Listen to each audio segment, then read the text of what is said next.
brought Pauper text to the party.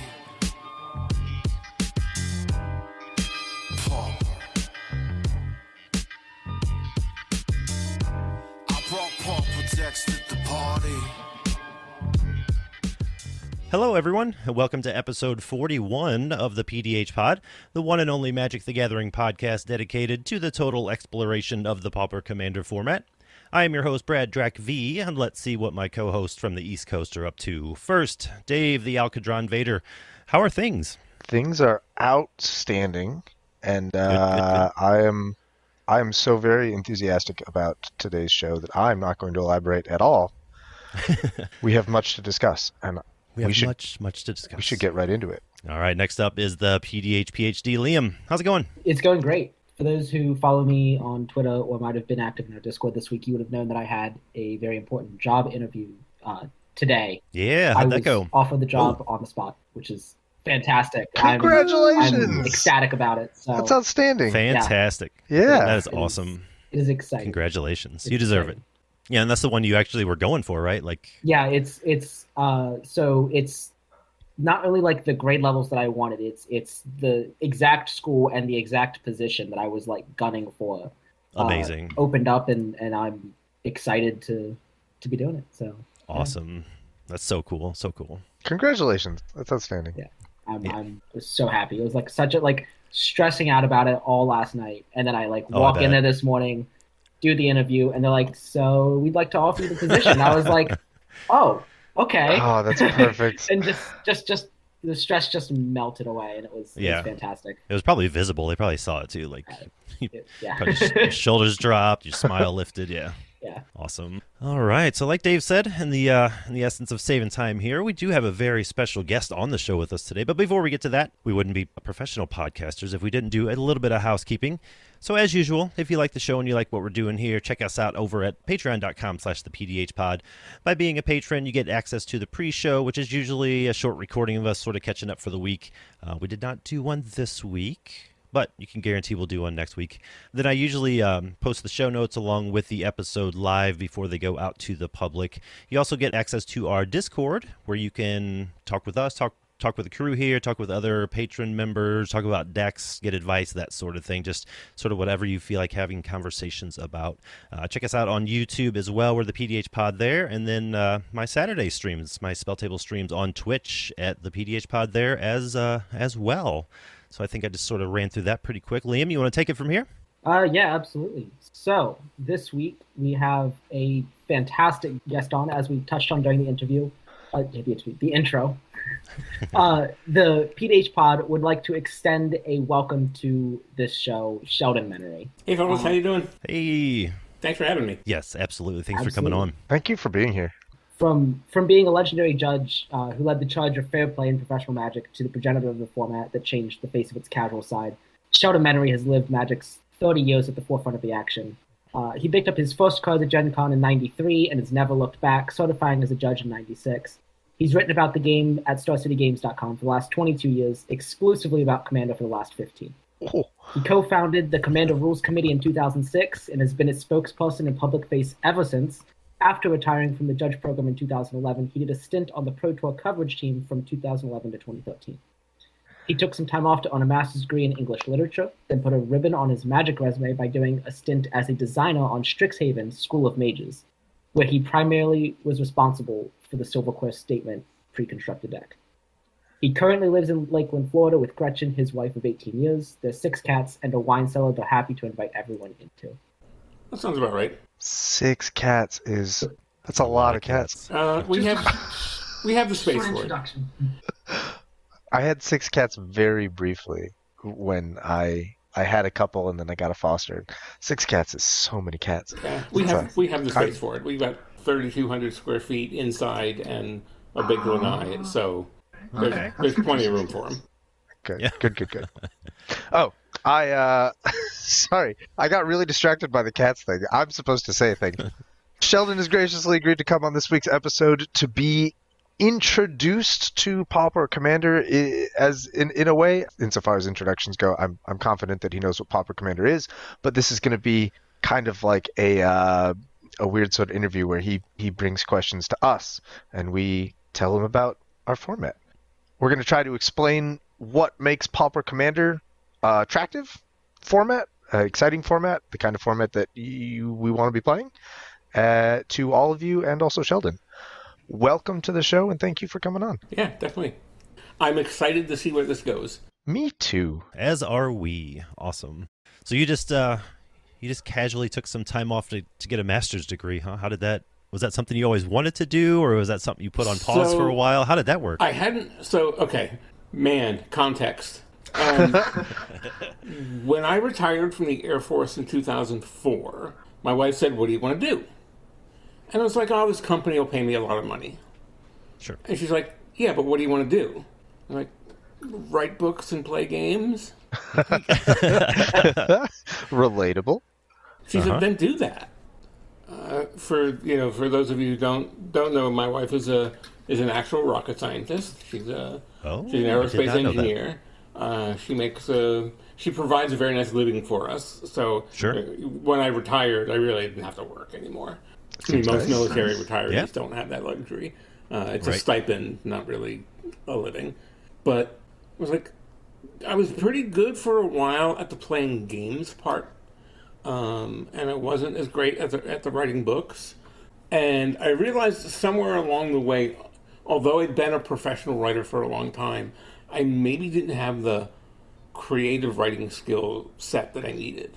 People think... Were you trying to do like fiction and stuff, or were you... Okay. Yeah, people think that there's something mystical to writing, and there's not. It's a skill set, like a carpenter, right? Sure. You got your hammers and your saws and your routers or whatever.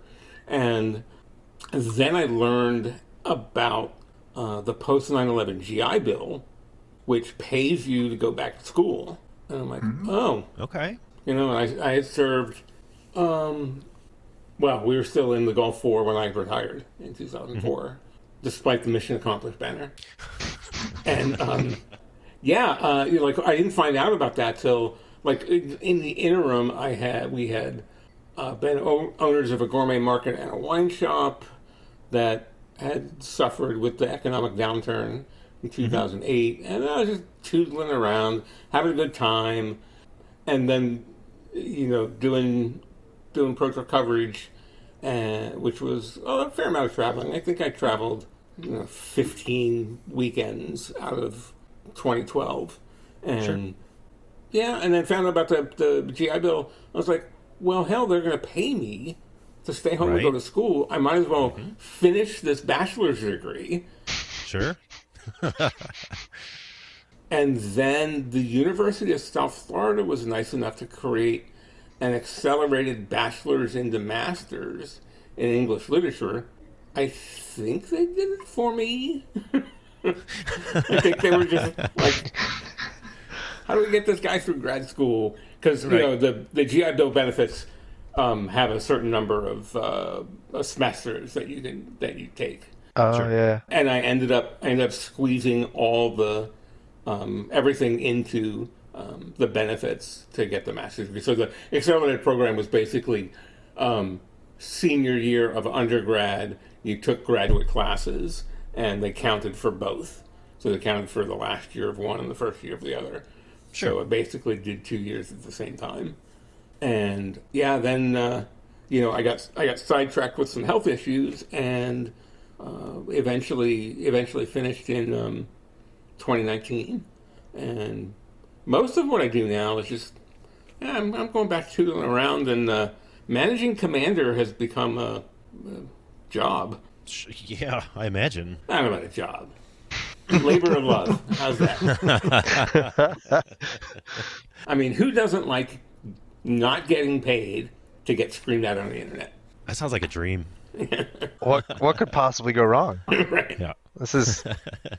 Where do I sign up for this? Right. I don't know, Dave. You're pretty close already. You're halfway there. No one screams at me. Like Exactly. people show up in the Discord and they're like, "Why aren't common backgrounds legal?" And I go, "I don't know, man. I tried to make them legal." And they go, "Oh, okay." And then that's it. Like, Why aren't common backgrounds legal? I mean, they're not legal in the command zone. Because That's a really good question. I think Dave's still working on trying to find the answer So to that. when Baldur's Gate came out, like the rules committee, there are 10 of us. We gathered. We had to make this big decision. Like 10?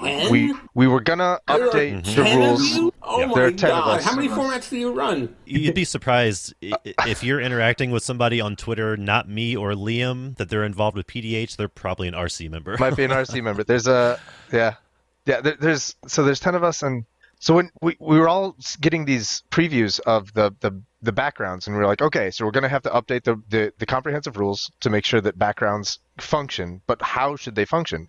We had people showing up in the Discord, and they were like, so only the common backgrounds are legal commanders, right? Because like the background is subordinate to the commander, so like your commander's the uncommon creature, and then you pull in the common background to go with it. And we had other people showing up in the Discord like, only the uncommons are legal, right? Like the rules clearly say your commander has to be an uncommon, so like we put the uncommon backgrounds in the command zone. And like we as the rules committee, we talked about it for like 2 months, and then we took this vote, and the vote was 6-4 in favor of only allowing uncommon backgrounds, because people were just reading the rules and saying our format has always been about uncommons in the command zone, so we're not going to allow commons in the command zone. And it was wildly divisive decision. People still show up in the Discord constantly like, what's legal? And depending on which RC member happens to be in the Discord at that time, someone either says, these are the ones that are legal and here's why that makes sense, or someone else says, these are the ones that are legal and here's why it doesn't make sense. And this fight is just sort of ongoing. We just been like, we made a decision, but we've just been kicking the argument down the road. So that's the Cliff Notes version. I have questions. Okay. Yes. Please. 10? 10. There are 10 of us. This was my exact reaction when I first read the webpage. I was like, there are how many of them scrolling? How do you get anything done?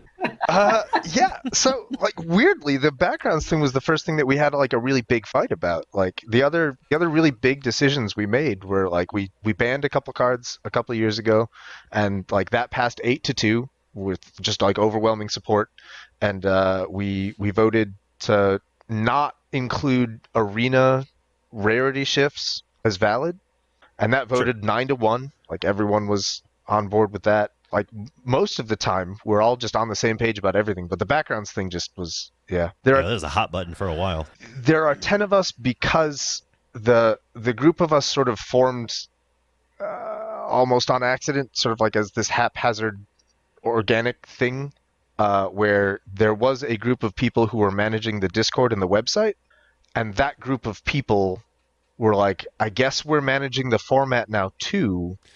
All of us just are mostly playing casual. We should get in some of the people who play competitive Pauper EDH so that they can inform us what cards are too strong.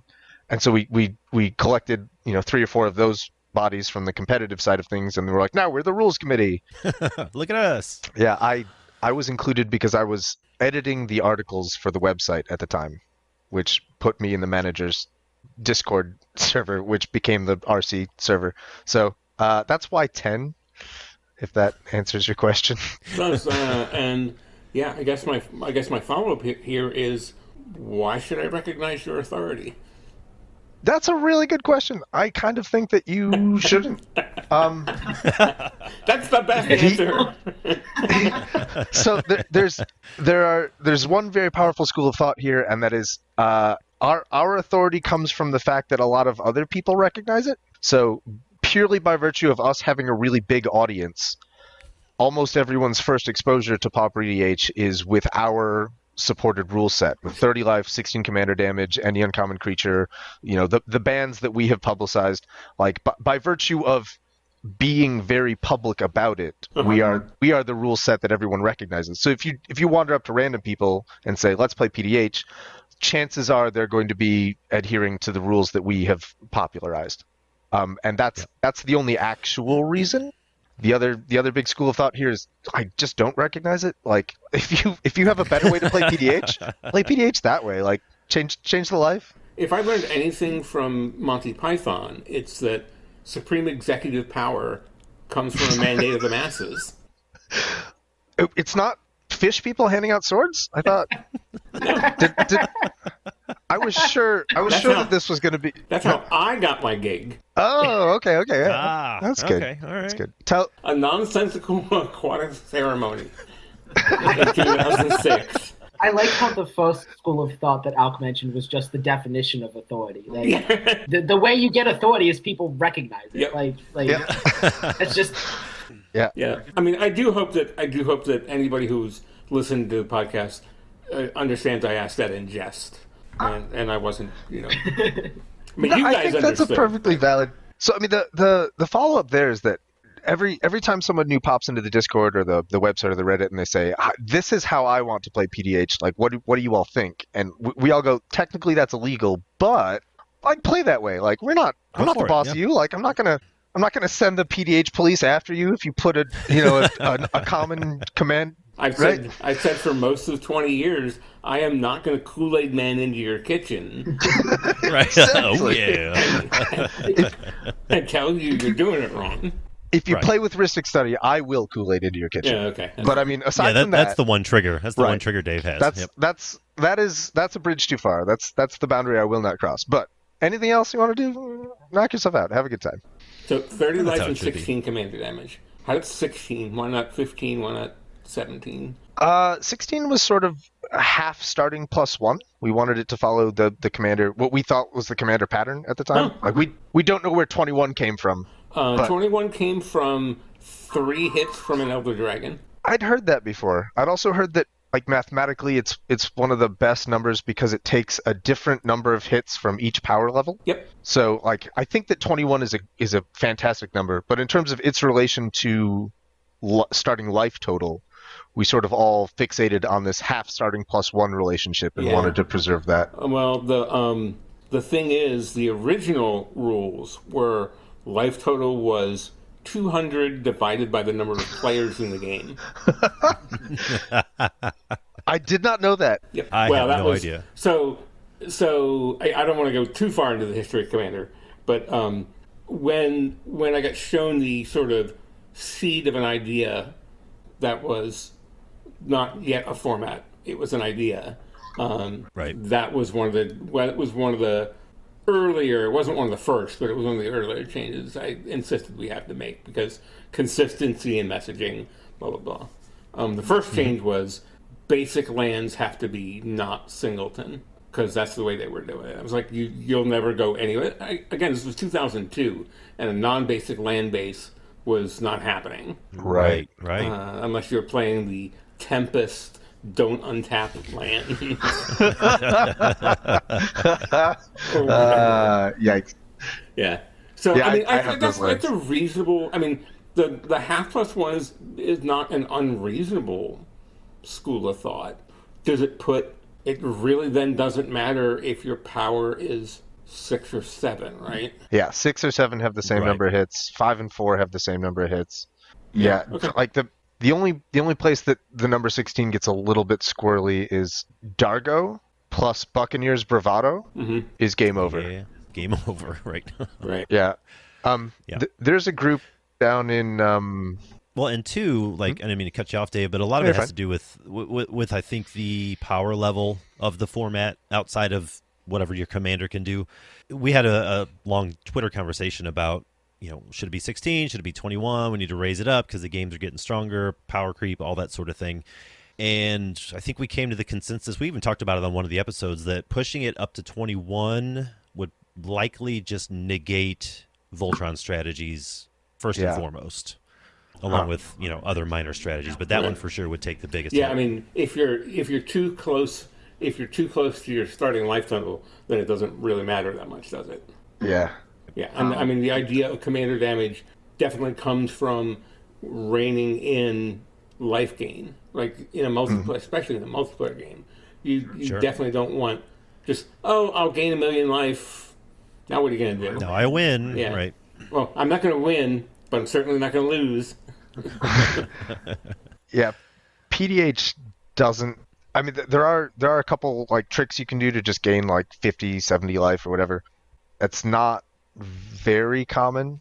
Like mostly the commander damage is to incentivize Voltron Right. strategies to not be completely useless. Yeah, I guess the core, the infinite life core strategy involves a rare card.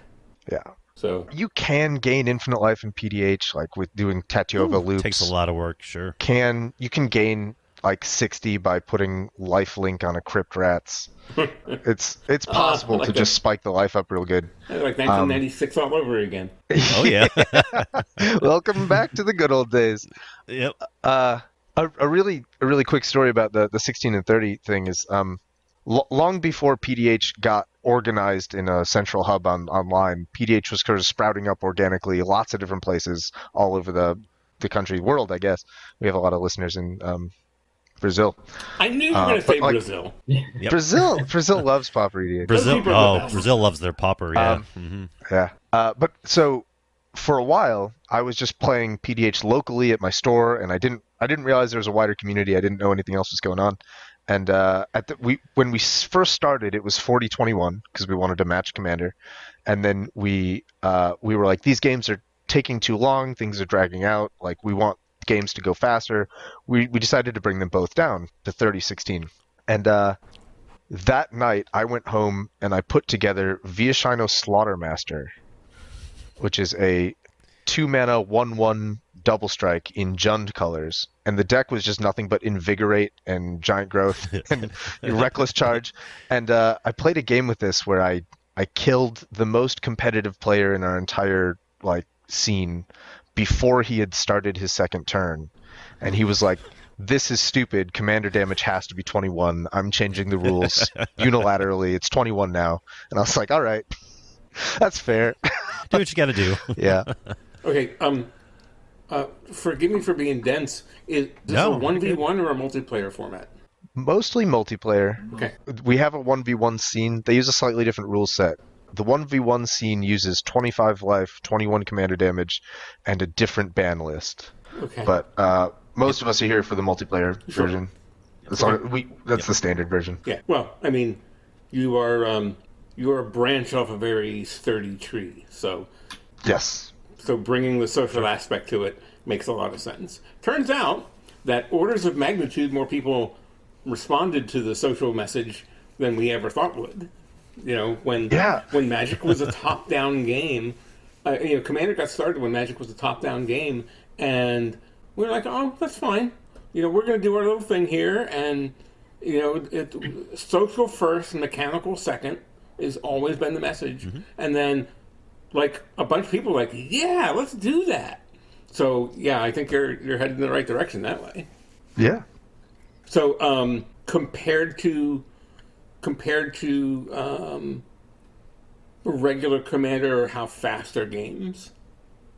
They're getting faster. We actually have a pretty thriving competitive PDH scene. Mm-hmm. That's, there's CEDH and there's also CPDH. Okay. They track their games throughout the year through their own competitive PDH Discord. And I want to say the average game is around 10 turns now. I think. Oh, 9.5, somewhere that's around there. fine. Yeah. That's yeah. For the game. for the competitive side of it, yep. Yeah, I mean that's a good casual game to me. 10 Yeah, turns. Sure. Once we get to 10 turns, I think all bets are off. Yeah. And so Yeah, that's totally fair. I've just opened up the CPDH.guide metagame stats, and on their official stats tracking website, there is a decent number of games that will go to 15 turns. Oh my goodness! The biggest spike is around turn 6. Jumping to turn 7 is the biggest spike, and it kind of plateaus to about turn 10, 11, and it starts to dip off. So about turn 10, 11 is where most competitive games are going to wrap up. I'm all about that. That gives you time to unfold a game. Oh, yeah. Yeah. Sure. It gives you time to play too if you want. Yeah, it gives you time to play. How have you prevented the streams from crossing, as it were? People. Go ahead. Do you mean competitive and casual streams? Yeah. They're crossed. Oh yeah. Yeah, they're pretty well crossed. Yeah. They've gone full Ghostbusters. I think that the PDH community in general has pretty much anyone who plays and is active in the community, whether it's in Discord or Twitter or Reddit, has both of competitive decks and casual decks. And so when you sit down to play with a pod, typically it's going to be over something like Spell Table, unless you're in one of the what we're calling competitive hubs. So there's a couple of cities that have like just a huge density of players interested in the format. Okay. And those cities happen to all enjoy just competitive play. Yeah. But when you spread out and you're sitting down with people over Spell Table, there's a very healthy amount of Rule Zero discussion that happens. Good. Where we're like, okay, game one, we're going to play a casual game, and then game two, all bets are off. Let's just competitive cutthroat. Right. Sure. But even with that Rule Zero healthy discussion that's just across the community, you'll get people who let common backgrounds in, or who let like an uncommon enchantment through, or let an uncommon planeswalker. Because the format is still, even though it's got a decent amount of years to it, it's still kind of like a baby format, just because it's recently hit its growth boons. Mm-hmm. So people are just kind of feeling out all of the Rule Zero discussions and getting, we're still getting feelers and all that. And just in general, competitive and casual, streams across. Everyone has both types of decks. Well, so what do you point to as the sort of birth date of PDH? Around 2013-ish is when you started to see like blog posts and like little miniature articles saying like, what if we did all commons? Mm-hmm. The home base, like sort of centralizing everything and putting this one standardized set of rules as in one standardized hub for everything, that happened a few years later. I want to say 16 or 17 is when that started to become a thing. But I think the format is about 10 years old now. I mean, I'm not going to lie. I've been interested for quite a long time, for 12 to 18 months, about just like I gotta look into this. I gotta build the deck. I'm gonna make it my next project, and then awesome. Something else would come up, right? And it would always be the next project. It's like, okay, yeah. Remember, don't forget the PDH, and then then things happen. And sure. I will warn you, it's a bug. I kind of jumped from both halves of 60 card Pauper and EDH, jumped into PDH, and I haven't stopped. It's been about 3 years, and I am way more a prolific deck builder in PDH than I ever was in EDH. When it comes to EDH, I like to pull the most common list off EDH rec, make a couple tweaks, and just roll with it. Mm-hmm. But with PDH, it's just like I'm building some stuff that like there's nothing on Tapped Out or Moxfield or Architect. It's just like, oh, this is going to be fun. Well, you probably have a lot more undiscovered country than we do, right? You don't have 20 years, nearly 20 years of people trying to break the format. As far as I know, last December I became the first person to ever build a Coal Golem PDH deck. So there's a lot of undiscovered territory left. Coal Golem. It's not good territory, but it is undiscovered. It's not good territory. So any uncommon creature, correct, to include legendary ones. So Tekyova is viable, right? Yep. Oh, Tekyova is viable. And Tekyova is Tekyova basically the default? Tekyova is the boogeyman. That's a good way to put it. To go back really briefly to something you asked earlier about how the streams crossing. If I can provide a very quick history of the competitive scene. All right, 25 words or less. 3. Do it. Oh, no. You got one tweet. Oh, no. I've never tweeted anything. A handful of years ago, the competitive scene was a collection of German guys that were very enthusiastic about combo. Like they had sort of agreed that, like if you're trying to kill 3 people at once, like combo is the most effective, most efficient way to do it. And they're all brilliant people. They're all prolific deck builders. And, every now and again, one of them would say, what if we did combat instead? And like one combat deck against 3 combo decks just loses. Like you get ignored all game and then you get blown out. So it never got any traction. And then a couple of years, that was the scene for a while. A couple of years ago, some other folks showed up and they were like, we don't like combo though. And they basically just sort of invented their own separate meta where if you showed up with a combo deck, you were the one that got gang beat to death. And the other 3 combat decks, one of those would win. And it turns out that there are a lot more of them than there were of this like collection of German guys who were originally sort of exploring the thing. And so they kind of like overran the whole thing. And now, like I think most recently, the winningest deck in the competitive scene was Gut plus inspiring leader just to make a bunch of 6/3 menace skeletons and beat everyone to death. And like that theme is what has been driving the average turns down to below 10. And like everyone is so all in on like combat. I say everyone is hyperbolic. People are moving more and more towards this combat scene, this let's be aggressive, let's take the initiative, let's get value, let's do the mid-range plan. That there's people have started joking that the competitive scene is just moving more and more towards what we call PALs meta. There's a group called the PDH Pals that just exclusively play stupid cards and like attack with howling golems nonstop. Howling golems and scare tillers. And so like Howling Golem and Scare Tiller have started to make appearances in the competitive deck. So that's how thoroughly the streams have crossed. Nice. It's beautiful. Yeah, that seems like an inverse way of things happening. That the casuals are driving some of the competitive. Yeah. Yeah, it really is. It's interesting to watch too. Like not just be part of the community or of the format and play games, but like to sit back and watch people talk about the pods they played and where the meta's going and that sort of thing. You can see the influence like happening before your eyes. It's really neat. Huh. Yeah, that's cool. Were you gonna say something, Liam? No, I was just making faces of what Alk was saying. I was enjoying what he was saying and getting to it. And as he was talking, I was continuing to scroll the list of competitive decks, looking at like the gut standings and whatnot. And I noticed that my competitive deck has made it onto the guide.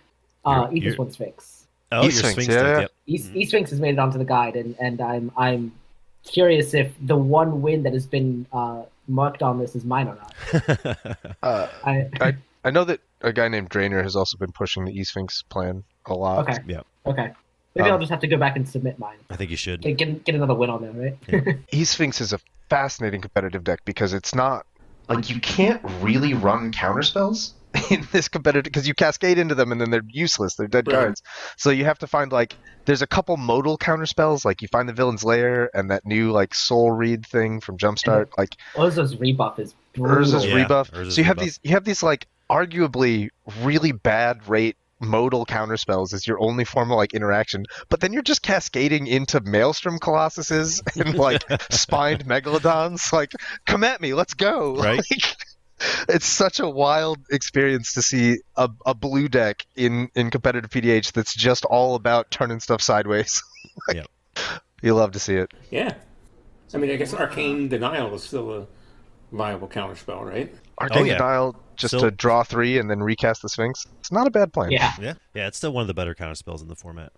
You mentioned earlier putting off your PDH deck building projects because things keep coming up. What do you play in EDH, and would you take those same leanings towards PDH, or would you try to like discover something completely new and different? In general, I like combat. Love it. As I mentioned earlier, it's sort of like the 10-turn game. I specifically like my brain winning the game and not my cards. Like I just don't want to vomit cards onto the table and win. Okay. I kind of want to have to figure out the board state and make the best play. You know, at a Command Fest or Magic Con, I don't remember which, I ended up winning a game by using Spinning Wheel Kick to kill my own team. So I used Wormcoil Engine to deal X damage to most of my creatures, many of which were artifact creatures, and I had Marionette Master in play. So it was a crazy turn of gee, here's a respite to fog off like 100 damage from somebody's attack with 18 creatures or whatever, and put 18 lands into play. And but the only creatures I had in play at the time were an Avenger, a Zendikar, and like a Pitiless Plunderer. Oh no. And so the Avenger was big, but all his creatures had vigilance, so there was no crackback. Right. but then I had all that land, and it was just sack one of the creatures to not Pitiless Plunder, sorry, Shadowheart, just this year.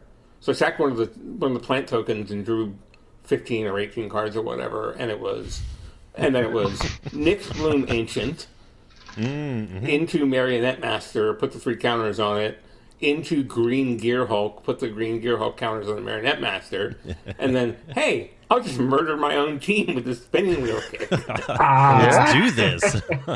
Beautiful. So, I mean, generally, I like combat. I like to turn them sideways and get in a red zone with but interaction. You can't figure out board states if you can't do stuff.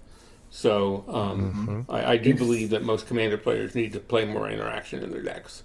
This sounds like a Malcolm Kettis, man. Yeah. Yep. It sounds like this man would enjoy Malcolm Kettis. Is that legal? No. Yeah, Malcolm and Kettis are both uncommon legendary my partners. goodness. Partners, yeah. Oh my goodness. Yeah, we got a bunch of crazy partners. Yeah. Oh yeah. Yeah, that definitely could be right up my alley. It's like, draw the cards. Make your treasures. Yeah. Yeah, you've got the combat base, you got the damage kind of slinging around with Kettis, you've got the combo win, you've got the control magic that's in the deck. That a little bit of everything, yeah. Malcolm Kettis sounds like it's right up your alley. Yeah, that does sound like a lot of fun. Yeah, so yeah, I'm not a big fan of I mean, is Najeela a combo deck? Right, that would be like my CDH deck is it's not. It's called Najeela Secretly Winota.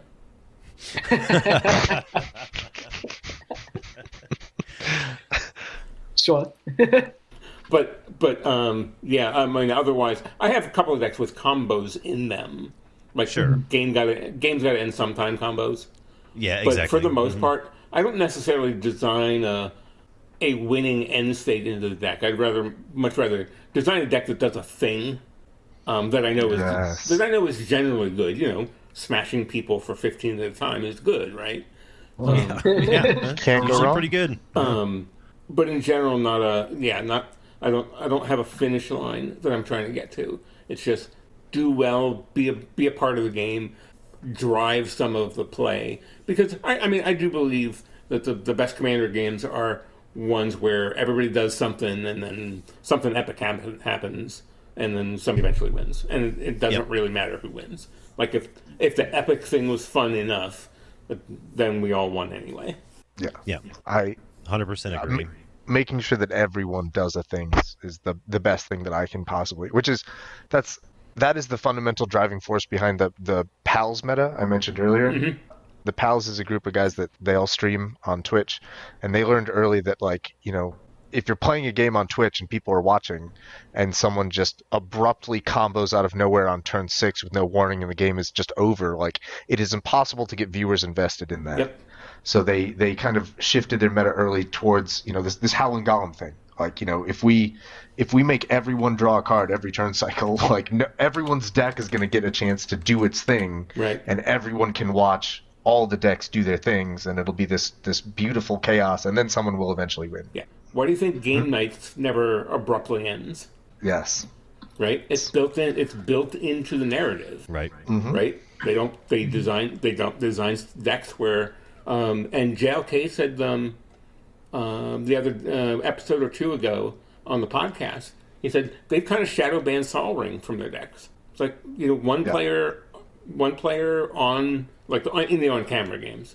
One player just jumping out to that kind of a lead, even if the numbers might work out that they lose more often than they win, it doesn't create the right kind of a good kind of story that people are interested in watching. Right. Exactly. So, I get it from that standpoint. When you're watching a stream, you want the kind of games that have things happening. Yep. In the game, and then the conversations off to the side, engagement with the chat, and so forth and so on. So that sounds like again, that sounds like doing it right to me. Yeah, they do good work. They have. I'll have to watch. What's it called again? PALs. The PDH PALs. Yep. They're that on Twitter, on Twitch. Yep. Got it. if you ask them to, they will play a game where one person's commander is veteran explorer, and one person's commander is humble defector. So it's like everybody's playing group hug. Yeah, right. Yes. That's the quintessential pals game. So you get veteran explorer, you get humble defector, you get someone on Noggle Ransacker, and then you'll have a fourth guy who's just playing the uncommon Ob Nixilis. That's just an Underworld Dreams. Yep. Yeah. And that's how you guarantee the game eventually ends. It's everyone has a good time. Yeah. Now Malcolm and Kedis sounds a little competitive to me. It is. It's very It competitive. is very That competitive. sounds like it's going to be very saucy. Yeah, very Yes. saucy. That's a good way to put it. I don't think it was ever tier 0, but it was definitely No. tier 1 at one point. Sure. I think it's probably fallen by the wayside to around tier 2, tier 1.5 now. Right, but it will still wreck but it- a but it- casual table. Oh yeah, it'll pub stomp a casual table, but the fun thing to do is rule 0 in your EDH games using a PDH deck. A lot of times, you can walk up with your group of friends and use any PDH deck, but it's much easier to get the conversation started with uncommon legends. Mm-hmm. And Tatiova, like you mentioned, Tatiova will walk up to a PDH pod, and if you kind of lay under the radar for at least one player to get out, you will win that game. Malcolm and Kedis, very similar. Like, if you can lay low under the radar just long enough, you will win that game. And it's just... Well, I believe deeply, and even wrote a number of years ago, God, it's probably been more than a decade now, the philosophy of being second best in a multiplayer game. And Yes. you just let the, which I think it's one of the reasons I don't like combo in multiplayer, because it's generally just the person who has resources after the big war happens. That's exactly why I dislike the game Munchkin. Yeah. It's the exact same dynamic where one person's like, I'm ready to win, and 6 people beat them to death, and then someone else is like, what if I win? And everyone's like, yeah, I got nothing. Yeah. I spent it all. Yeah. Sorry.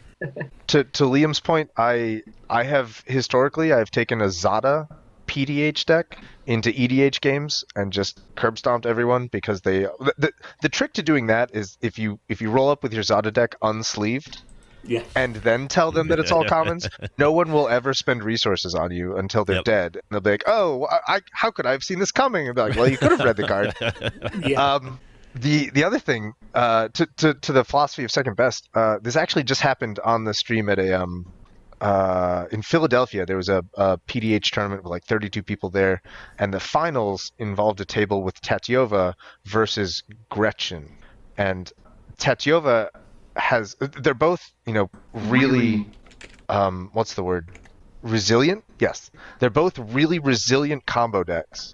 But Tatiova is the one with the reputation. Right. So for the first 7 turns of this game, the other 2 players, which I think were Vizcopa Guildmage and Third Past Iconoclast, Yeah. these other 2 Iconoclast. players were just beating Tatiova to death, like, unrelentingly.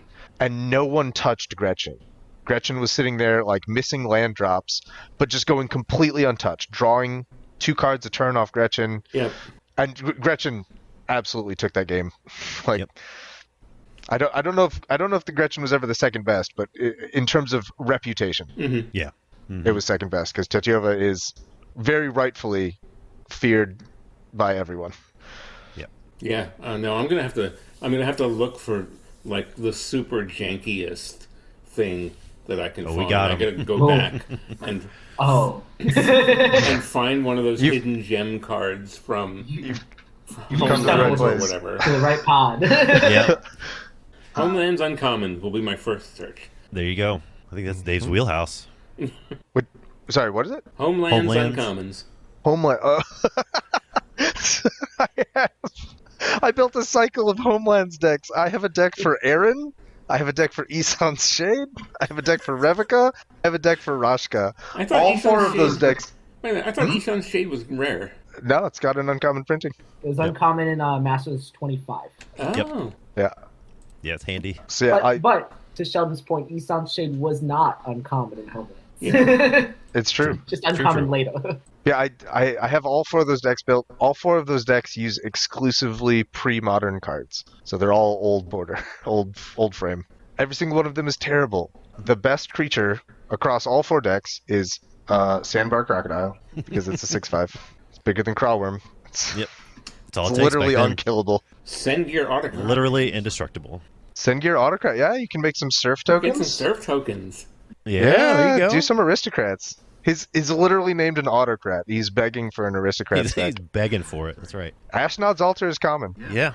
Yep. And ridiculous. Yeah. It's pretty nuts. Although the other free sacrifice outlets are not, right? Goblin Bombardment, Altar of Dementia.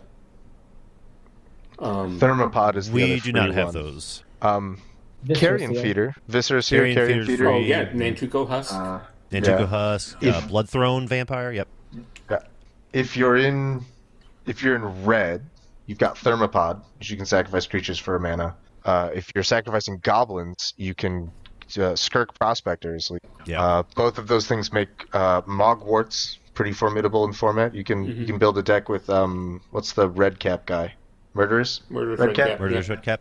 Yep. You can do that. That plus first A class gets you some gas. Going down the list of some even more, you've got Bloodflow Connoisseur and Devouring Swarm. Dark Privilege is a great protection piece. The regenerate thing from Yeah. Visions, Weatherlight, Yeah. something. I love Dark Privilege.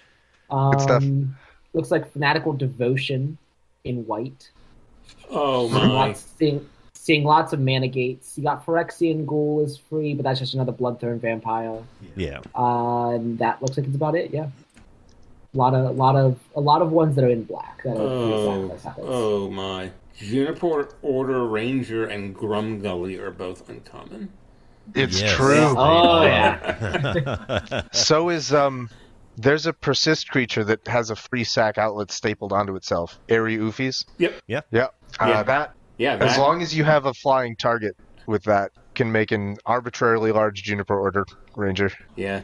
But there are fewer 3-color creatures, yeah. right? Oh, yeah. That is definitely a sore spot in the community. I've been writing heartfelt and sincere letters to Morrow and Gavin every single day for the last 7 years, Yeah. begging for more 3-color options. Do Yeah. you have an inside line with them? Can you get us right now? Each shard has exactly one 3-color commander, except for Wedge. Sultai. Except for Sultai. Did I say shard? Yeah. Each wedge yeah. has exactly one legal commander, except Sultai, which has a second one because Plane Chase was weird, or Planar Chaos was weird. For the shards, we have about 10 each, which is not great. Most of the PDH decks you'll encounter are either 1 or 2. Yeah. You can do some interesting things with 5 colors. We have something a like few 7 5-color options. 5-color options. Because we had that night cycle from Conflux, and then Can partners? Fusion Elemental. What partners can get you to 3 colors? None. Every single uncommon partner is monocolor. Monocolor from the first Commander Legends. Yep. Huh. Even the commanders we got in Baldur's Gate plus backgrounds, you can still really only do 2 colors. 2 colors. Yeah. Yeah. Cool. It's unfortunate. Yeah, all the 2-color partner kids were all from that Commander 16? Commander like Yeah. Kinios, not Kinios and Tiro. Thrasios, is that the one? Yeah. Yeah, Thrasios and Ankle Shanker, but before she was Ankle Shanker, Vile Smasher? Mile Smasher. Yeah, Vile Smasher. Yeah, those were all rares. None of the 2-color partner kids have ever been uncommon. Uncommon. Right. Yep. Yeah, unless it's a specifically themed like supplemental set, what you'll notice mostly is decks are generally built out of the best limited uncommon of a given. So those are usually 2 colors. Right. Well, that's great because you have someplace else to store your, that subset of cards. Yeah, 100%. You don't have to have them in the box. They make You can very have them good in a decks. deck. Yeah, you can actually do something with them. You can, and the deck is something you can do something with. Mm-hmm. So when I go to Command Fest or I go to Magic Con, how much PDH action am I likely to find? I have Currently, no idea. That is a good question. At a MagicCon, I know the MagicCon that just happened in Philly. Like I was saying earlier, we have a couple of cities that are hubs for competitive PDH. Mm-hmm. Philadelphia happens to be one of them. Oh, So I know specifically at MagicCon Philly, there was a much larger than normal PDH showing just because these players didn't have to travel or get hotels. They could just upfront pay the fee to get in the door. Right. So there was a large showing there, and they just hung out in the command zone or around it because it's PDH, and a decent chunk of them also just happen to have PDH decks. Sure. And a lot of times when you have a MagicCon group like that, I know a good chunk of the players that were there didn't just bring 1 or 2 decks. They brought 10 to 12, which a lot of times you don't want to do for a convention because you don't want them to get lost or stolen. But the flip side of PDH is all your decks are $20 and you're not terribly worried about it. But it also, you can share decks and one person can provide a pod's worth of decks. Right. At other MagicCons, like the one in Vegas last year, there was no PDH people. If there were, they were there for other reasons, whether they were judging, they were on staff, they were playing EDH or in one of the 5Ks. You're not expecting a large PDH showing unless someone brings it up and says, hey, we should play some PDH. Yeah. I happen to bring half my collection. Right. So I imagine there's a fair amount of crossover from regular Commander to PDH. What have you found the reason for people playing PDH but not the base format? They came from 60-card Pauper. They enjoy Pauper. That's me right there. They wanted the social aspect that you don't really get in competitive 1v1. So they kind of they moved into PDH because they get the social aspect while staying on the cheaper budget, easier access cards. Okay. And Pauper players just in general, that is their collection is Pauper. So you're telling them, oh, I don't have to go buy any more cards. I can just build out of what I already have existing. That tends to get them. Yeah, I can bolster my collection based on the cards left over after a draft. Okay. I think that I probably represent a very different population of PDH players in that I've never really gotten into 60-card Pauper at all. I came to PDH. You weren't much of a 60-card player any format, not just Pauper, but really any format, right? Yeah, I'd say that is accurate. I went to one standard tournament once during combo winter as a 11-year-old idiot that thought Goblin Warbuggy was sweet, and I had the most miserable time in my entire life. Never touched 60 card again. I came into PDH from the Commander scene because I felt like Commander was this journey started about 10 years ago. Even back then, I felt that. Or I guess I should say back then, the big appeal of PDH to me was that it was accessible and that it was a much slower, much less explosive, much less swingy format. Like I hate it when someone goes turn 1 Soul Ring Arcane Signet and I go, okay, I'll just be 4 turns behind you the whole game. Like, it feels bad. And then someone else goes, turn 1 whatever, Smothering Tithe, Rhystic Study, like the whole thing is just. I had a lot of bad experiences playing Commander because the people that I was playing with were bad at communicating what we all wanted collectively out of the game together. But I felt back then, I felt like Pauper sort of normalized all of that. Like it was. Even if people showed up to the Pauper EDH game and communicated poorly about what they wanted out of the game, it was still a game. Like no one was having these crazy explosive turns. No one was stumbling accidentally into game-ending combos that we couldn't interact with. It was just always consistently. It had that pattern of build up. Every deck gets to do the thing. Something epic happens. The game ends, and I really appreciated that about it.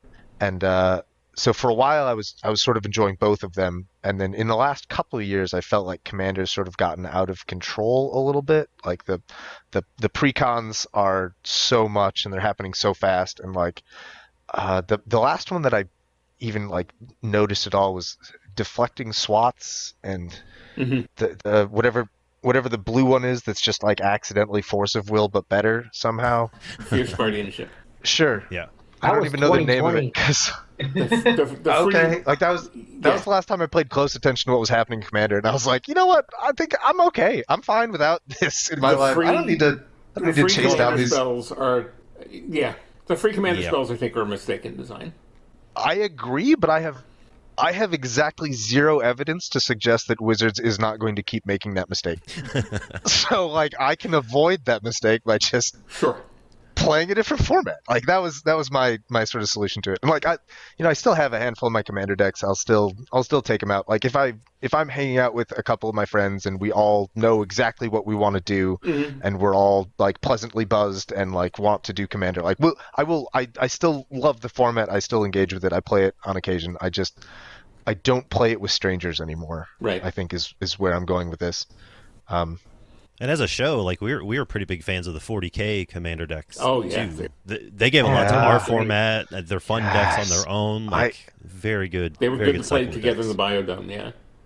Yeah. I love pre-con commander. Like I have all the 40K decks. Like I'll play those like against each other routinely. I have the years the 4-color year, Kanaios and Tiro and Yidris. I have all of those decks. I'll just bust those out and play them together. Like commander, pre-con commander is like 10 out of 10. Well, I It's got as good as to tell you, over the last few years, I think some of the most fun that I've had has been in power limited versions of Commander.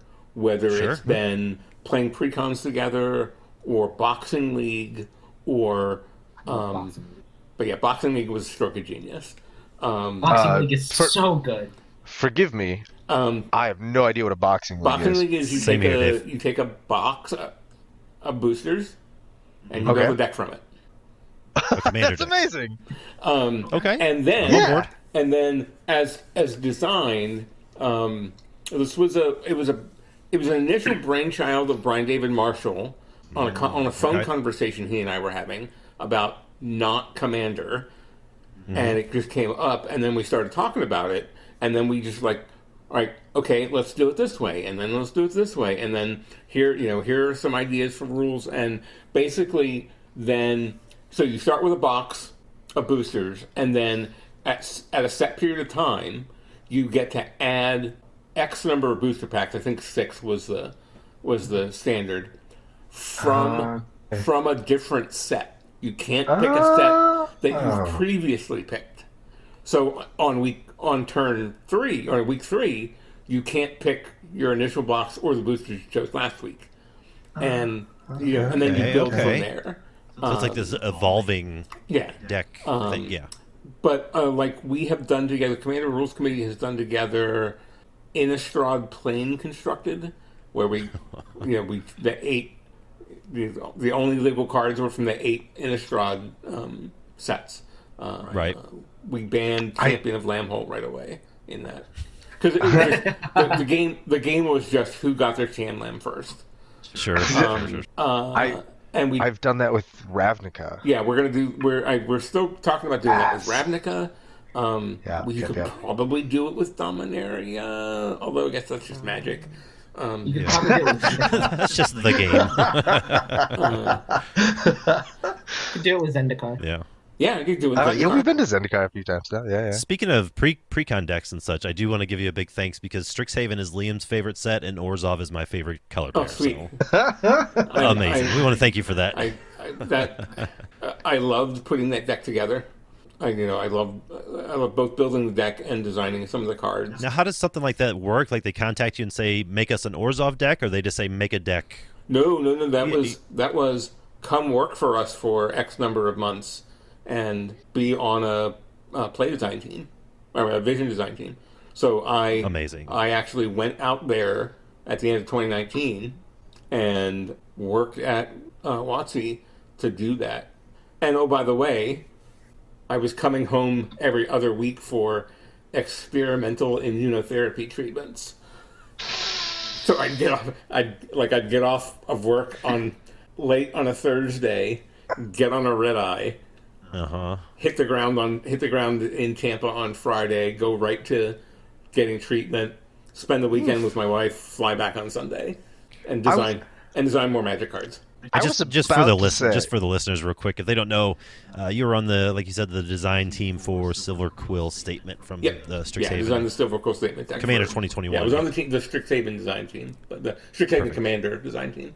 But Keen Duelist and Promise of Loyalty are cards that changed very little from my first draft of them. Like I have a notebook sitting just a few feet away that still has them, and I didn't realize it. I didn't realize it when I saw Promise of Loyalty finally get printed, I realized it, but I didn't realize with King Duelist until I was flipping through that notebook. I'm like, well, shit. Like it was one of the first things that I drafted after reading the vision design document.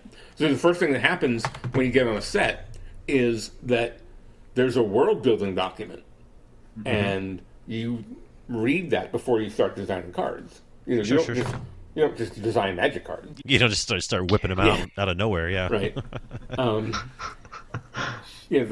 Most good Magic players and invested Magic players probably could design a card in a vacuum.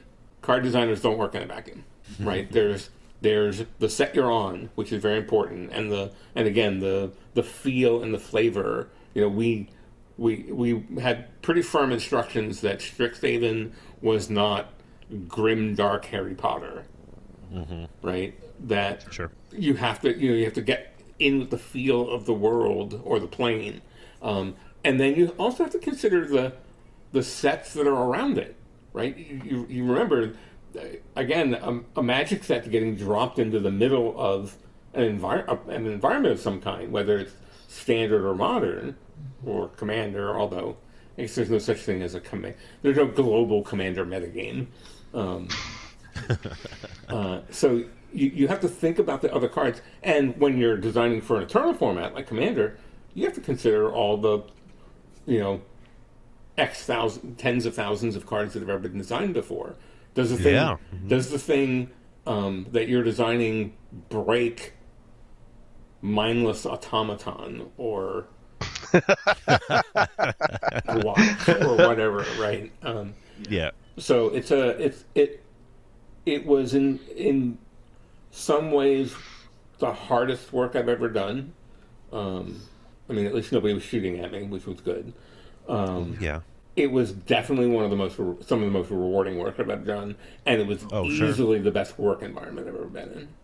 It was. That sounds good. It was amazing. Just every day inside Studio X there was a joy. The people are great. It's basically a cube farm with the half size cube walls. Yeah. So, and they're arranged in like groups of 8. Because of the half walls, you can hear conversations from the other side. So we'd have this thing that I dubbed the meerkat effect, where you'd be in a conversation and then a head would pop up over the wall and throw into the conversation, and again you get all these very, very smart, skilled, talented, dedicated, engaging people that you're doing work with, and you can imagine what kind of environment that's like. Yeah, it sounds amazing. I was just going to ask how I got this job, but then you went into the talented, dedicated, amazing people. I was like, oh, it's not for me. I see. Yeah, that came from a conversation. Came from a conversation between me and Gavin Verhey at an SDG con.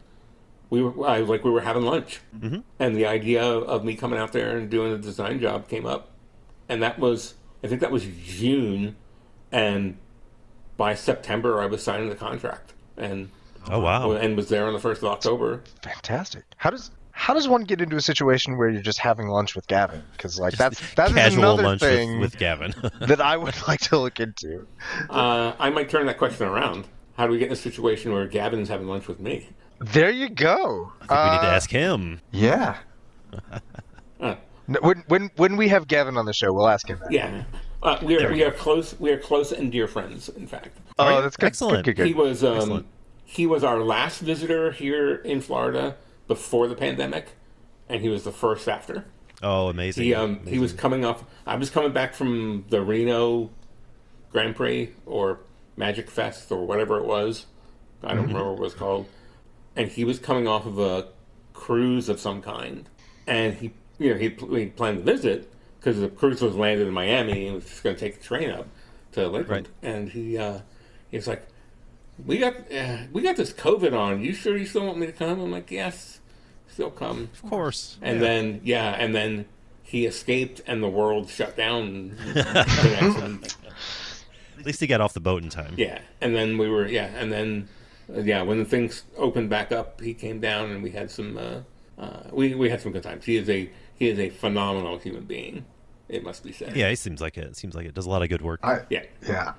I see him in things and I'm like, that guy seems awesome. Yeah. So, which means that now that you've met us, you are contractually obligated to tell Gavin to come on the show and also tell him to print more Shard Commanders. Wedge Commanders? Wedge. I always mix those. Wedge. Like to me they're both of those words mean the pointy thing, and I The just triangle mix of them. sorts. Right. I mean, how much interface do you all have with the regular Pauper people, with the 60 Quite a card bit. Pauper people? I still do quite a bit from my time in that format. Well, I mean, isn't he on that team? Isn't he on the Pauper, The PFP. whatever it's called? Got a name. Yep. I think he's on that. I don't actually talk to people outside of this Discord. I'm not even on Twitter. I hear names and I'm like, you seem like a person with influence. Give it to me. Give it to me. He is a very open person and very open to new experiences. So yeah, I'm like he's that person who some dude in Cairo will ping him on Discord and say, "Come visit me in Cairo," and he's like, "Okay." All right, cool. Why not? Amazing. That is amazing. So yeah, I mean, reach out. Like I said, I mean, obviously he only has so much vacation time, but Obviously, yeah. I know for a fact that he loves new experiences. So if you have a new experience to offer, I'm sure he'd take you up on it. I mean, Get the PDH experience. I'm 95% sure that he's never been on the PDH pod, so that sounds like it could be a new experience for him. Yeah. Well, I'm Pretty sure. I'm like I said, I'm building a deck, man. I'm getting on the stream. Do it. You absolutely should. Who beside the pals do I need to talk to? Brad. Right here. Brad? I stream every Saturday night on Twitch. Are you going to be my corner man? And Absolutely. Okay. 100%. I got your back. Okay, just point me like go to that. Like I've gotten to the point where like I don't necessarily think about where I go. I just have somebody to tell me where to go. Just somebody to point fingers and you just... there's a producer. There's a producer, right? And the producer is a very smart person at production. So why would I try to do that myself? Exactly. There you go. Right? There you go. I believe in expertise, and so I don't change the oil in my car. I have an Right. expert do that, right? So That's what they're there for. And I didn't ask the mechanic to defend the country for 20 years. That was my job. See? So That sounds logical. we have areas of expertise, and just point me in a direction, and Yeah, I'll gladly have you on if you want to get some spell table going. there's a scene in it's an early season of The Simpsons where Lisa is in a recording studio with some very important to her project that she's doing recordings for, and Krusty just slams open the door. Is like, "All right, watch how a pro works." hey. And he rifles off some things and heads back. It just out the storms door. right out. Yep. Classic. So I mean, I know we've been talking about other stuff. You probably had questions that you wanted to ask me. I honestly, all I of guess the we could questions talk about some serious stuff if you wanted. Whatever you want. Really, I think we had like one Again, big sort of question. this is your that we wanted show. to talk about. This is your show. You just point me where to go. See, what is point? I have a bunch of questions written down, but like every single question you have asked has been far more interesting than everything I've written down. So like, before we get into my questions, Sure. if at all, I want to make sure that you don't have anything else that you want to talk about. 'cause Well, that's- Yeah. I'm sure that I'm going to have questions as I begin my PDH journey Absolutely. into more like what are the social stigma cards? Like what Oubliette. Oubliette, and that's it. what is it that I couldn't? What is it that I don't know that I probably can't figure out for myself? You can't do stacks. Cannot. We have a couple players that are dedicated to figuring out PDH stacks, and it has yet to happen. Dedicated to trying to figure it out. To trying to They're figure all it out. rare cards, right? They're All rare cards. Grand Magistrate and Yeah. All the good ones. all the Yeah, all the actual stacks pieces are rares. Even like if you put it on a scale, right? All the good ones are rares, and then even like the best of the bad ones are still rares. You're right. Like, Yeah. Best you can do is Eidolon of Rhetoric in the command zone yeah. as an arcane laboratory, and then like a rebels theme. Sure. Like you Tutor can 'em rebel, up. you can rebel tutor for Bound and Silence on someone else's turn, but Right. like you can't do So- stacks. Oubliette is the Is the the social bad. stigma card. Yeah. The other social stigma cards used to be Rhystic Study, Mystic Remora, but we banned those. Did you ban them? And- Did you ban them? So philosophically, when it comes to bans, I've been pretty clear that we don't ban a card for what it does. We ban a card for what it does to the format. So if a card theoretically did something really, really bad, but nobody's playing it, we wouldn't ban it. Fair.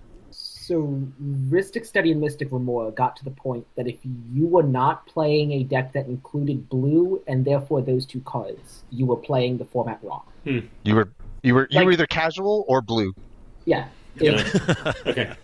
It's a good way to put it. So they got the banhammer, and then you look at the current social stigma card of Oubliette. Now, Oubliette doesn't have as much of a total table game warping power that the other two does. Right. What Oubliette does is it warps the game for the player it targets, specifically if it targets their commander, right? So the problem with Oubliette is kind of the same problem that Rhystic Study Mystic Remora had, where they're enchantments and very difficult to remove. But That is- once you step outside of that, they also do different things. Camp removal is definitely at a premium, isn't it? But I'll let Al continue that. Them being enchantments was part of the ban. It wasn't. It was a small part of it, honestly. We banned them because they warped the whole format around them. They warped the format in terms of like, if you wanted to be a competitive game, it had to be blue. It had to include those cards. Right. They were just auto includes. They were ubiquitous in every game. They also warped every game. When there was a game where one person resolved the Mystic, for like a couple turns, like you do a couple turn cycles of Rhystic Study, and then it gets blown out. Like that person has the entire game has warped around the just absurd, crazy advantages that one person has gathered, and it's a much healthier, much more balanced, even format now that those cards are gone. So, given that enchantment removal, especially, is at a premium, Sure. do you find that there are a lot of enchantment-heavy decks? Like, can you kind of play enchantments willy-nilly, worrying less about the removal? There are less good enchantments to be playing, is kind of the other thing. Like you can absolutely build a massive, absurd powerhouse of a deck with something like Satyr Enchanter, Right. where the enchantments are going to replace themselves. Or like I have a really silly fun deck with Riptide Chimera that lets you bounce an enchantment every upkeep, so you can get value out of these ETP things. You can do that, but we don't really have a lot of like global enchantments that have a big impact. Like Spider Silk Armor is big. Spider Silk Armor is huge. Broken Fall is absurd. Impact Tremors. Impact Tremors. 1997 all over again. 1997 Magic. Welcome back. It's good to be back. Yep. Yeah, like those are really big. Like aside from those, like the enchantments that see a ton of play are, like Oubliette is just like targeted removal. O-Ring is just targeted removal. Things like that. Candlekeep Sage. And then all of our backgrounds. CKS is nuts. Yeah, Candlekeep Sage is outrageous. Absolutely Candlekeep Sage outrageous. is criminally underplayed in regular Commander. It is not underplayed in Pauper Commander. Not at all. I think All the over the thing place. holding it back in EDH is that common set symbol, because people just look down on it. But then I remind people of all the EDH staples that they play that are also common. Like their rampant growths and cultivates and brainstorms and counterspells and Nature's Lore and all that stuff. Nature's Lore. People playing Lightning Bolt in EDH, I don't know. But like I remind them that these things are common, and it's just like, oh, you're right. Let me put Candlekeep Sage in real quick. I watched one person put it in their Barago ETB deck because they were like, oh, that card's bad. Why would I play that? They put it in Barago. That game, they drew 40 cards off the Candlekeep Sage. Oh, and I was believe like, it. so, I believe it. Yeah. So there's your answer, yeah. Yeah. It is brutal. Okay. I think I'll have other questions for you all down the road, but for the purposes of our chat here, we can sort of shift gears into anything that you might want to ask me. Sure. I'm gonna read through the questions that I've got written down here. I feel like all of these things are things that we have like touched on at least a little bit. Like I got to rant about Ristic Study, which was the purpose of me writing down that question. We've already talked about Rule Zero. We've talked about common backgrounds. Like a lot of these things have just sort of come up. Talked about getting yelled at on Twitter. Yeah. Well. Yeah. I mean, you got to realize that when somebody is spewing hate at you on social media, it's about them, not about you. Yeah. Right? That's all there is to that. Yeah, well said. Mm-hmm. It gets old, but never drags me down. Sure, you can't let it. That's ruin that's you. good. Yeah. Yeah, I've weirdly been on the receiving end of very little hate. Like it's pretty great. That is good. Yeah. I guess the really big question I have, and like we've sort of I feel like we've maybe danced around this a little bit, but like the big thing that I would love to listen to you talk about more, if you like, is when you first heard about the format, what sort of expectations, what like initial reactions did you have at the time, and like how has that evolved in the time since? Well, I mean, I remember playing some variant of Pauper formats through most of Magic's history. Right? Sure. Again, Okay. power limited formats are compelling to me.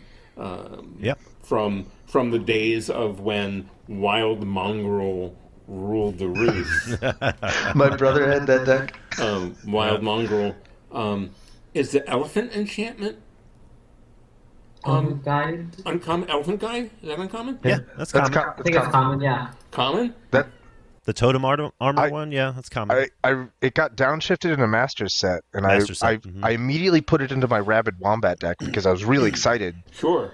And then I realized that like at the time, the commander rules were still that like when your commander died, it was a replacement effect. Right. And I was like, I won't get an elephant. This card is terrible, and I took it out. And then the commander rules changed, and now I can get my elephant. It took us like a year to get that change through. It's a very good change. It was. Yes, it was. I mean, again, we had smart people working on it, and it didn't. It funnily enough didn't happen until I was out there, and I happened to be in the same cube square with the rules manager at the time. Just like some wording occurred to me one day, and I turned around and said, "Hey, what if we say?" And he's like, Perfect. why didn't? Because again, you don't make a rules change and then go, well, everybody will understand what it means. Right. When you're writing rules, they have to be clear. They have to be accurate, brief, and clear. And we finally got there, which was really, really nice. I remember staring at the madness rules change for like 20 minutes, being like, "What does this mean? what happened here? Like, I thought I knew what madness did, but was I wrong the whole time?" I don't know what it does it just anymore. me? I mean, I know what the net effect of it is. I get to cast my big game hunter, but That's right. after that, no idea. I'm dusting off my wild mongrels. Are they not good? You can do wild mongrel things. I think that there's wild mongrel is hard to make work. Like in the day of torment, like we had the deck with 4x wild mongrel and 4x circular logic and the arrogant worms. Like if you're trying to put together a 100-card singleton deck that's going to use the flashback and the madness, like blue and green have really, really limited options for that. If you are amenable, I can talk to you for approximately 3.7 hours about madness, flashback, discard, graveyard synergies, because that's just where I live as a human. I don't think that blue green is the place to be for that. So like if you Wild Mongrel, not great. Olivia's Dragoon can get stuff done. Olivia's Dragoon. Oh, it's flying. Yeah, I run Olivia's Dragoon in Azra Oddsmaker aggro deck that just yeets little annoying bodies at everyone endlessly, and then it's a Rakdos aggro deck that just consistently discards to hand size while playing 2 or 3 spells every turn. It's nice. Yeah, I hilarious. think Good fun. times. I think I'm in for I think I'm in to be building here. I'm in for a mentality shift. That Sure. one, I don't have everything available to me, and like I know what cards. Oh, I'm going to pick this strategy, and I know what cards are good in that strategy. Well, that one's rare. Oh, that one's rare too. Yeah. Right. And I mean, I see it. It looks like an engaging sort of path to walk down, though. To put it in the words of EDH Recast, a lot of your vegetables are the same, but your desserts are very different. That's Yeah. fair. A lot of your ramp and your rocks will translate. Right. A lot of your big haymakers and spells to cast will not. Won't so Okay. much. Yeah. I mean, you Was that- still got did- capsized. Did Joey say that? That sounds like a very Joey thing to say. That was a Joey thing. Yeah. Nice. It's amazing. That's an absolute Joey thing. The other like sort of massive paradigm shift that if you're gonna switch from Commander to PDH is to recognize that like board wipes are very limited in number and limited in scope. So Yep. you've got Pestilence, you've got Crypt Rats, you've got Evankar's Justice. Those are the big ones that'll go like above 2. At 2, you've got Arms of Hadar, Fiery Cannonade, Breath Weapon. Yep. The Elves one, Eyeblight Massacre, I think. Yep. Yeah. All Then we of got these cards a bunch are. of them at 1 damage, obviously, but There's a bunch at 1 damage. All of them Yeah. are red and black, and like almost all of them are damage based. So yeah. that changes the way that you build decks. So like abruptly, like token strategies are a lot better because you can count on these things not being all that prevalent, but then they're also more vulnerable because you don't have the Teferi's protection or Yeah. You all the other stuff. You lack a lot of the anthems as well. Yeah. Yeah. Yeah. There's a missing anthems. It also means that when you're playing interaction, you don't just get to slam Psychrift into every single deck you build and like Right. this will solve all my problems. Like you have to select your interaction very like purposefully. Right. Like I need to do a lot of spot removal. I need to do if you're in green, you got to go hard on the fight spells, and the naturalizes the return to natures, that sort of thing. I wonder what kind of oh no, shit. Contested Cliffs is rare. I was going down the line of beasts and Yep.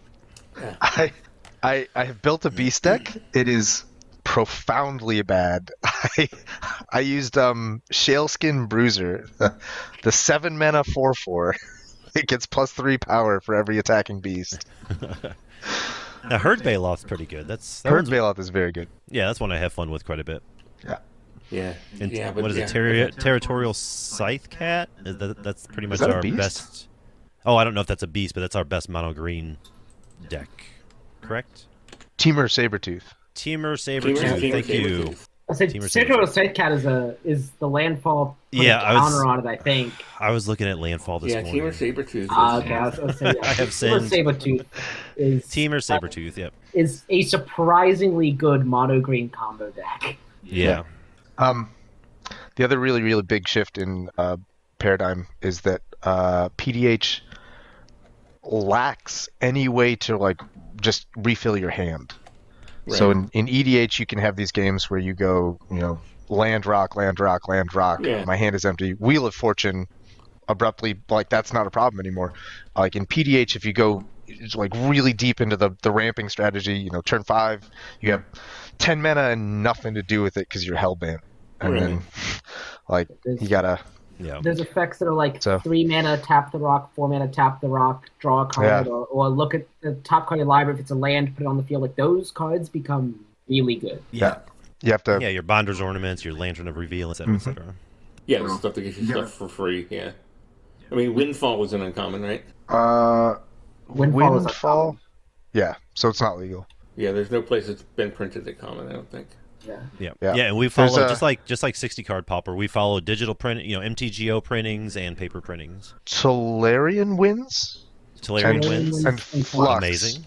Yeah. are as close as we get to wheels, and neither of them refill your hands. They just say draw as many as you discarded. Yeah. Whirlpool Rider, but it's just Whirlpool for you. Rider, It's not, yeah. It's not a wheel necessarily, but yeah. It's pretty good with Quasar. Quasar's But it's- so good. It's So all good. There's a Simic kid from Strixhaven that also loves it's like it's got the Magecraft trigger that you like look at the top 3 and put any lands into your hand. Oh, Like- Quandrix Pledge Mage. Maybe. Is the Pledge Mage or is it the Apprentice? the apprentice should be the I think it's the uncommon. Apprentice. Yeah. That Pledge mages are guy all common. can like consistently get a hand of like 10 cards, which is 2 spells and 8 lands. Like when that's your hand, like Whirlpool Rider is suddenly a bomb. Right. Yeah, for the most part, like you have to because there's no real wheels that are accessible to you, with the exception of Dragon Mage. Dragon Mage is an uncommon. You can have that as your commander if you want to Right. be berserk. With the exception of Dragon Mage, you just don't have access to wheels, so you need to be very intentional about card advantage, and you also need to be very creative about card advantage in terms of like, if you're in green and white, like we don't have Rishkar's expertise either. Like there's nothing that can just give you a bunch of cards, so you have to sort of back your deck with these little incremental value steps that are going to like lots of adventure spells because you can use those twice, lots of flashback or buyback. Yep. Lots of like green has a lot of these digging spells. Like Lead the Stampede is capable of putting 3 cards in your hand if you're lucky. So Yeah. there's a lot of intentionality is the word that my brain keeps coming back to. There's a lot of intentionality that has to go into your card advantage suite and your removal suite, your interaction suite. You can't fall back on habits. Exactly. Right. Mm-hmm. Good. Well, I feel like I've taken enough of your time. I loved every minute of it. Yeah, it's absolutely Same. a blast. Appreciate it. Yeah. I look forward to hearing more from you. I'm excited about your journey into PDH. I would love to be a part of it. Please definitely reach out with any Yeah. questions you have. I'd be happy Yeah, to. 100%. Yeah, Liam and I are both on Twitter. Dave's in the Discord. Yada yada yada. I do the streams every Saturday. So yeah, it's gonna be fun. Again, it's still gonna be a little time because I got some other things I really want to finish doing. But Sure. and one of them is an accurate inventory of my cards and decks, oh, which okay. I've been working on Yeah. for the last week and a half already. And I think I've done 26. So I want to make sure all 26 of my decks are accurate, and I mean all 81 of my decks are accurate, and that what is in those decks are accurately reflected in the Architect database. Oh, like Yes. printing. Sure. Yep. Then I'm going to take all the other stuff that's not in a deck and jam it in there. So at the end, the ideal will be that not only will I know how many decks I'm playing that card in, I'll know at a glance. I won't have to go to the closet to find out how many copies of that card that I have available to build a deck. Like, can I build a deck with Masked Admirers in it? Why, yes, I have 4 copies. So that's the end goal. That's ambitious. I love it. I was going to say ambitious, but it sounds like the payoff is going to be worth it. Yeah, absolutely. That's what I think. So yeah, I'm about a third of the way through my decks right now. All right. And then we'll see what happens. Yeah, thank you very, very much for having me. It's been fun. Yeah, Thank absolutely. you for being here. We're going to get into the outro, and then we'll get everybody out of here. But a few more things before we wrap it up for the week. If you need more Pauper Commander talk, have any questions about the format, you can always email the show at thepdhpod@gmail.com. You can head on over to the PDH Home Base's website. That'll take you right to their Discord server. You can find Liam and I on Twitter at Pauper Command and Pauper_B, respectively. And as always, you can find Dave as Alcadron just about anywhere else PDH is being talked about. Another huge thanks to Sheldon for coming on the show. And if listeners don't know already, where can they find you? Where's the easiest place? Probably Twitter, right? You can find me just look around where people are angry about Commander. And there you'll Follow find the me. angry people, and you'll find Sheldon. Yeah, you can find me by my name on Twitter and Facebook. You can find me on the Commander RC Discord server nearly all the time. There's a link if you go to mtgcommander.net. There's a link on the main page to the Discord server. Come join nearly 10,000 friends and Amazing. and have a good time. We have both on-topic and off-topic channels to talk about. So there's format philosophy, and then there's TV and film. So I love the it. Rules Committee members and the CAG members are happy to engage with folks there. It's the place you're most likely to find us. You can see me streaming with the other knuckleheads on the Rules Committee Thursday nights on Twitch. That's twitch.tv /Commander RC. And of course, every Thursday you can find me on Star City Games writing about this year, the best format in the history of Magic. There you go. Perfect. I love it. I will put all the links to all that good stuff down in the show details. So, as episode 41 of the PDH Pod comes to a close, we want to give a big thanks to MTG Brad for letting us use their original music for the show. And from everyone in here to everyone out there, brew a deck, play some PDH, and we'll see you in about a week. Peace. Cheers. See ya. I brought Pauper decks to the party. Pauper. I brought Pauper decks to the party.